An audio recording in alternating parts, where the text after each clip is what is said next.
Most true monopolies today in the U.S. are regulated natural monopolies.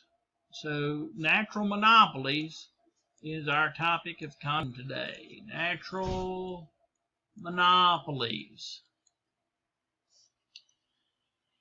A natural monopoly poses a difficult challenge for competition policy because the structure of cost and demand makes competition unlikely or costly. A natural monopoly arises when average costs are declining over the range of production that satisfies market demand. This typically happens when fixed costs are large relative to variable cost. As a result, one firm is able to supply the total quantity demanded in the market at lower cost than two or more firms. So splitting up the natural monopoly would raise the average cost of production and force customers to pay more. So an example of this might be a power plant. We don't want multiple power plants in a small area because it costs so much money to build the power plant that all the residents in that area, they need to use the one power plant. So public utilities like a power plant would be a good example. So what about water companies? Do you want multiple water pipes running through the same city? Well, no, that wouldn't make any sense. What about power companies? Do you want multiple power lines strung through town? No, you just want one set of power lines. So it doesn't make sense to have more than one supplier of these items. And the important thing to know also is that the fixed cost is high, so they need a lot of customers to spread those fixed costs over. Let's take a look at the graph of a natural monopoly, and as we had discussed, you can see that the average cost is declining over a wide range. So the average cost curve is the one labeled AC. So look for the AC curve, and you see that it is declining over a wide range of output. So I'll show you that AC curve. AC is right here. So that's it right there. It's this curve right here. That's what we're talking about, the average cost curve. As you see, it just continues to decline. If you remember from when we talked about other types of firms, they had an average cost curve that came down, but then it turned back up at some point, and then if you remember, the marginal cost curve came and passed through that at its minimum point. So you had marginal cost and the average cost. So if you notice in this situation, though, the natural monopoly is just continuing to decline over a wide range of output. So the one firm could supply all the needs of all the customers in that area. So we really do only want the one firm. But the problem with a natural monopoly is, even though we want the one firm, we don't want to pay that high price. We don't want to pay the price that we would have to pay a monopoly. So what we're going to learn is that there really is no good way of regulating a monopoly, though. So let's look at the different ways. One way would just be to leave the monopoly alone. In that case, the monopoly would choose the profit maximizing output that any firm would choose. They would choose to operate where marginal revenue is equal to marginal cost, because that's the point where they're going to maximize their profit. So that's what they will choose to do. They want to maximize their profit. So if you just left them alone, that's what they would do. And that would be point A on this graph. So right here, point A. So there you have an output, a quantity of 4. So your quantity is 4, and your price is 9.3. You remember, you read price from the demand curve. So this is the price. You come straight over here, and you can see that it's a little bit less than 10. That's the price. So that would be the price because it's there on the demand curve. And we know this because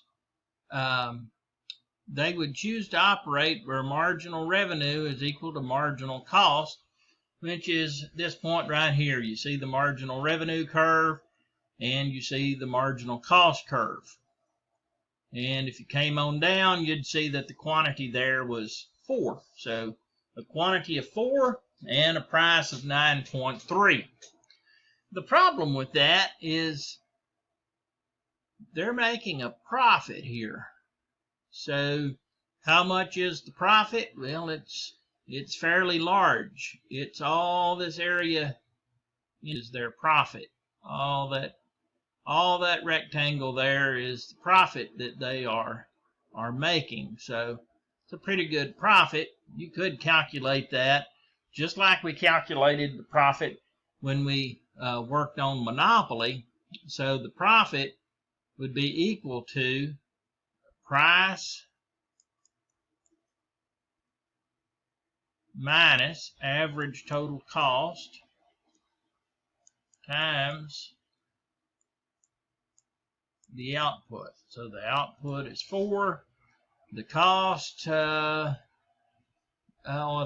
around $5, maybe a little more than $5, but you can see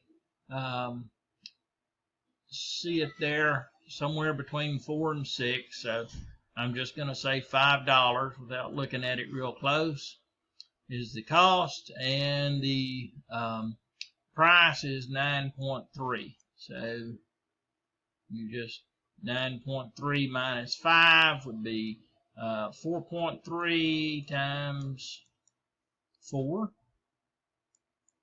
So you just multiply those together. They make 4.3 per unit times 4 units. So that's how you calculate that profit, and you can see that it's a fairly substantial profit. So you don't really want to pay extra for the monopolist to make profit.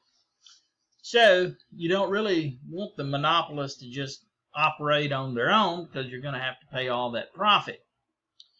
The second option would be to break the monopoly into 2 firms. Well, the problem with that is if you broke it in 2, assuming that they each had an equal amount of customers, instead of operating here at 4, you would be back over here to 2. So each monopoly only serves 2 customers. Well, if you go up here and look at a quantity of 2, if I can draw a straight line, you go up here and you're up here at point B. So on the average total cost curve. So you're up there and you can see it B, an output of 2 and price 9.75. So because they have so much fixed cost and they need so many customers to spread those fixed costs over, they have to have a lot of customers, or each customer is paying a large price simply because they don't have enough customers to spread out those fixed costs. And so that's really not an attractive option. You need only one firm. So that's why you wanted the natural monopoly in the first place. So breaking it up is not really, and making the 2 firms compete, that's not really a good option. So let's look into a third option. So with the third option, how do you do that? Well, you could regulate the price with the third option. So you may say, oh, wow, that's a great idea. I'll set the price equal to the marginal cost. So while that sounds like a good idea to start with, what's the problem with that? Well, if you look at point C over here, that's that option right here, point C. This is point C.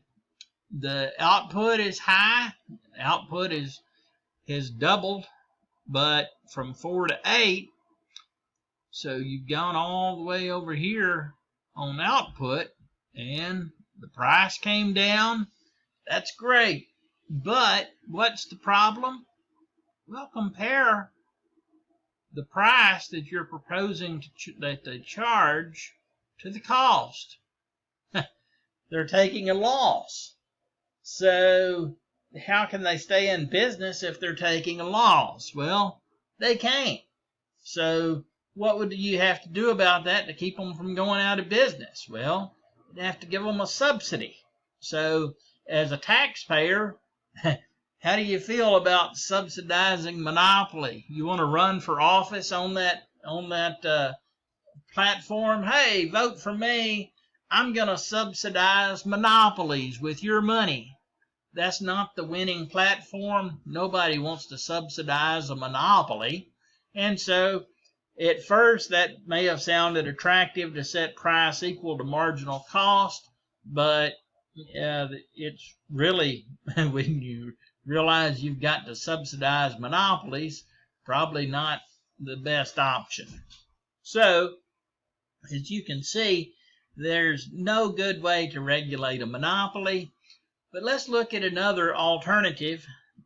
You say, well, setting price equal to marginal cost, I'd have to subsidize them because they don't recover their total cost, so their average cost. So let's just set the price equal to the average cost. And the situation you have there is this point over here, F. So price is equal to the average cost. So you can see that the output, it moves from 4 to 6. So that is good. Your output went up and your price came down, as opposed to not regulating the monopoly, from 9.3 to 6.5. So those are good things, but you have to ask yourself the question, I wonder how long the price is going to stay at 6.5. Because I can tell you, if you have me as the CEO, and for example, and you say, we're going to regulate you, and the regulation is going to be that your price is going to be equal to your average cost. And I'm going to say, great, I always wanted my own jet and a Ferrari for running letters to the post office. So what's going to happen to your cost? It's going to be shifting outward once you let me decide what my costs are. Because, hey, if the price is going to be equal to my cost, I might as well have that jet. I might as well have that Ferrari for running errands. I'd like a solid wood door. Oak or mahogany is not really good enough for me. We'll go for that really good wood. And I need a solid gold desk. That'd be my style. I'd really love that. So, but hey, you said my price was going to be equal to my average cost. So what's in it for me to save some money? So you can see that once again, that's really not a great way to regulate a monopoly. In fact, there's not really a good way to regulate a monopoly. So what's the trend? Well, some public utility regulators have begun to use price cap regulation, where the regulator sets a price that a firm can charge over the next few years. A common pattern was to require a practice that declined slightly over time. If the firm can find ways of reducing its costs more quickly than the price caps, it can make a higher level of profits.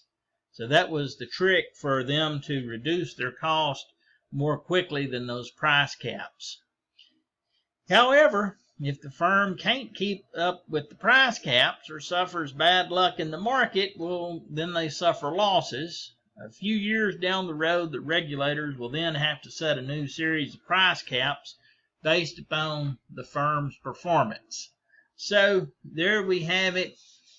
How, if you're going to allow a natural monopoly, and that seems like the better alternative, how are you going to regulate it, or are you going to regulate it? And if you decide you're going to regulate it, how are you going to go about doing that regulation? And as you can see, there really is not a fantastic way. So there you have it, natural monopolies and the regulation of those.